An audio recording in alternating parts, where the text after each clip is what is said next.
Cette semaine, pour la première fois, la Malaisie a dépassé les 6000 cas confirmés de coronavirus en 24 heures. Pourtant, de nombreuses personnes semblent ne pas prendre la menace au sérieux. Et seuls environ la moitié des adultes du pays se sont inscrits pour se faire vacciner. Certains pensent que les messages du gouvernement et la couverture médiatique locale ne sont pas parvenus à faire comprendre la réalité du bilan humain de la pandémie par des images et des vidéos. Nous avons en gros assisté à une approche déshumanisée qui s'est essentiellement effectuée à travers les chiffres communiqués pendant les conférences de presse quotidiennes. C'est assez dommage car l'un des aspects les plus puissants de cette épidémie est vraiment la dimension humaine et elle a été largement absente de la réponse malaisienne.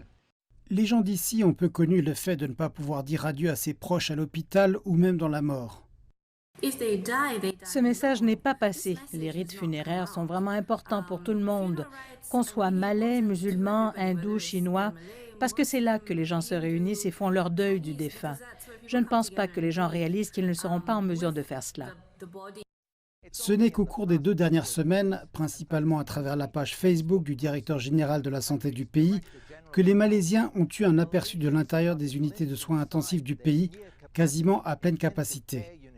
Cela montre qu'ils estiment que sans doute une approche beaucoup plus franche, voire brutale, est nécessaire lorsque vous êtes confronté à des images de mort, de désespoir, de chagrin et de perte. Ils espèrent que, peut-être, en utilisant ces tactiques de peur ou d'alarmisme, cela entraînerait un changement de comportement dans la population malaisienne.